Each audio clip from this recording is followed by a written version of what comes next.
Welcome to the Geek Homeworld.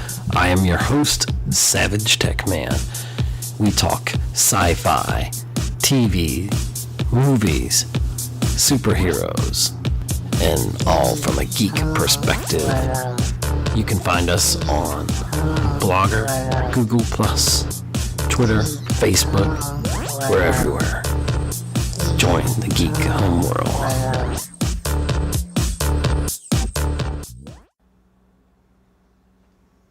Welcome again to another exciting episode of the Geek Homeworld podcast. I'm your host, SavageTechman, aka Ed, and I'm here once again with Cheryl. Woohoo! My lucky day. Your lucky day. And we are talking about the biggest movie in America and the world right now, Guardians of the Galaxy Volume 2. And we are going to do our best Not to spoil it. Not to spoil it. So this is the spoiler-free review of Guardians of the Galaxy Volume 2. So, initial thoughts. So the last question I usually ask when we do a review is, would you see it again? Would you recommend that people see it? I think we just go ahead and answer that. Yes, and yes. Yes. In fact, I'm surprised we have not seen it again already, but it's only because of circumstance. So... Well, what I mean is we haven't had a chance to see it again. Right. Take that circumstance. I thoroughly enjoyed it. I thought it was better than the original. I think it's better than the original. There have been kind of mixed reviews. There are a few reviews out there that aren't glowing. There are a few that are kind of not nice either. So I thought we might take a look at the best rated review and the worst rated review. Okay. And again, even these reviews, we're not spoiling anything for you. So, Washington Post gave it the highest rating out of any of the usual reviewers out there, saying Guardians of the Galaxy Volume 2 manages to recreate the formula of self-aware, snarky humor and unapologetic action that made the original 2014 film such a pleasing package of ear and eye candy, while at the same time avoiding the sophomore slump of sequels that risk audience fatigue by repeating rather than building on what worked the first time. The new film is more expansive, more beautiful, funnier, nuttier, and this is the most difficult trick for any comic book movie to pull off, more touching than the first film. Guardians 2 is a toe-tapping, eye-popping indication that summer is here and that it might not be so bad after all. Woohoo! Yay, I agree. I totally agree with that. And the San Francisco Chronicle similarly says, it's a tricky thing, and other movies have tried and failed, but Guardians of the Galaxy Volume 2 is successful. It's a sci-fi action movie that spoofs the form to strong comic effect, and yet it profits from every good thing about the genre it's mocking. It tries to have it both ways, and it succeeds. I would still agree. So, it's action, it's beautiful scenery and great CGI and great story, and it's just funny. It's an incredible amount of humor, and just from some of my observations, not being an original fan of the comic, and like most, not even knowing who the characters were, going into the first Guardians, I found that movie a big surprise. I agree. I had zero expectations going in to see Guardians Volume 1, I guess we're calling it now, or Guardians of the Galaxy, and I wasn't let down by it. Plus, sometimes you forget that Guardians Volume 1 brought humor into the Marvel Universe that was needed before Deadpool brought its raunchy brand of humor that it has. Not to take anything away from Deadpool, but Guardians brought that humor. We had humor, of course, in Avengers and Tony Stark especially. Definitely more than we get humor out of the DC universe. All of them are funnier than DC. TV, DC's good. Movie DC. Movie DC, they need a Xanax. I don't know. They need group therapy. If everybody's mother's name's Martha, then that solves the problem. But with Guardians Volume 2, I felt a sense of anticipation.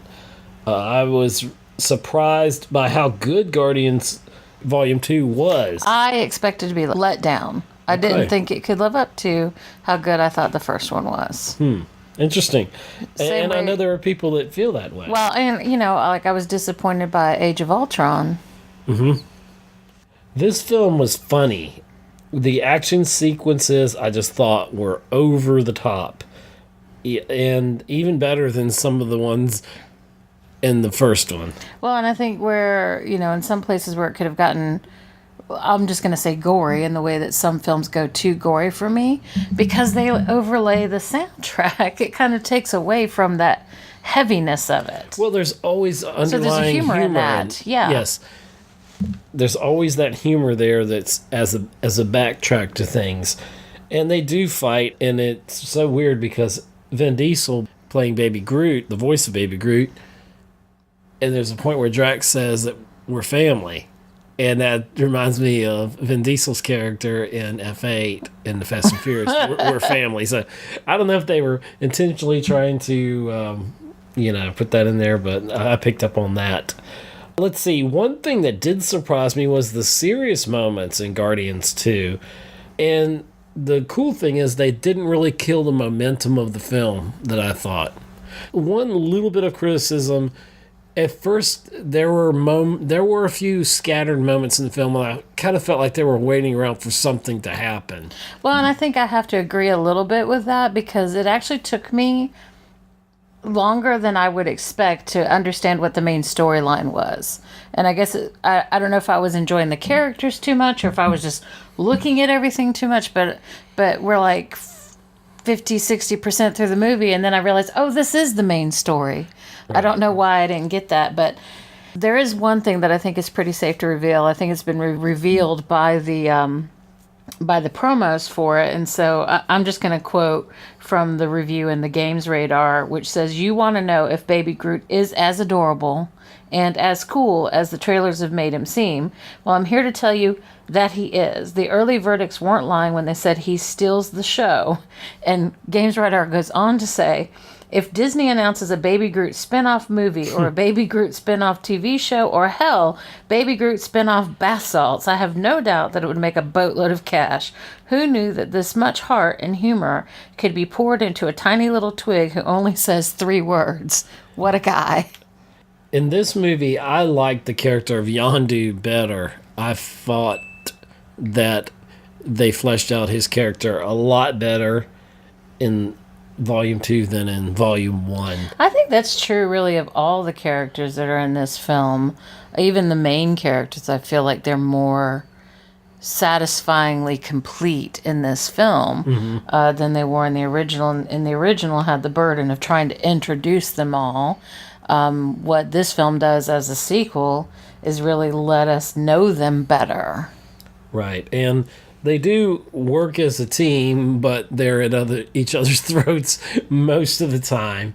And there are some off stories of different characters that delve deeper into their character storyline arcs without messing up anything else, in the movie. Well, and I think that's the brilliance of this film, is that, as compared to the first one, which I think is a good movie and a lot of fun, and I really enjoyed it. I really wanted to see this movie. I think this sequel is better, it's tighter, and it's got a more meaningful story than the first one. And hands down, probably one of the best parts of the movie, the opening credits. The opening title credits scene, absolutely. Which we got to see several times because there were some problems at the theater when we went to see it. And so it got restarted a few times. So we got to see it several times in differing varieties of good visuals, but we still got to see it over and over again. And I could watch that title sequence, literally, like if somebody uploads that to YouTube, I will watch it. It's probably over and over again. Now, with every Marvel movie, you notice there's about 4 different after credit scenes, 3 to 4. So stay to the very, very end of this movie. It'll be very important that you do. And there's always the obligatory but welcomed all the time Stan Lee guest appearance. And for me, this might have been one of my most favorite of him being in there. And I think because you're a fanboy, because I wouldn't say it was for me, but...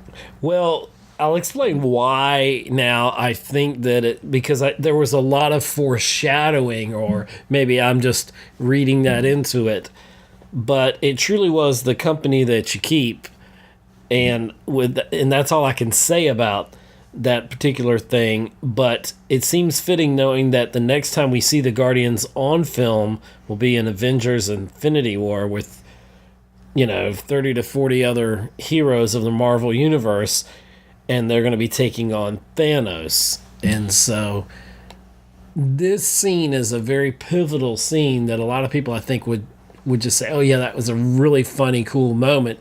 But it has some foreshadowing because of the company that he keeps in that scene, and that's all I can say about that. Well, I think a lot of credit for this film goes to the director, James Gunn, who also gets the single screenplay credit on this. So there is Good no for you, co-writer James for Gunn. him. And since we spent all day recently in a screenplay writing workshop, Which was fun. We feel especially akin to the success of a single person writing a film this great. And one of the things that is helpful for this film versus the first one is the first one had so much to set up in terms of where it like usually the lived first within the Marvel Comics universe. This one didn't have to set that much stuff up, and so that gave it more freedom to be itself. And what is there seems more integrated into the film itself, and not just not something that's sticking out unevenly. It's not forced in any way. That's one of the great things about it. So congratulations to James Gunn for that. The playlist said, that he, with his sole screenplay credit, weaves a tale that is organically more emotional than the first film and finds a way to avoid making it even hint at seeming too saccharine. So it doesn't go off in the wrong direction the other way, can so often happen when you get a story that is as meaningful and powerful as the one that is in this. It's so easy to get off subject. This could have gone totally Nicholas Sparks. No, I'm kidding. That would be a Deadpool movie. That would be funny. But and as the playlist also points out, he's not the only great part of this film. We talk about the different actors, of course, who all do a spectacular job. Even Karen Gillan coming back as Nebula, but the production design on this, and that amazing. The production designer Scott Chambliss.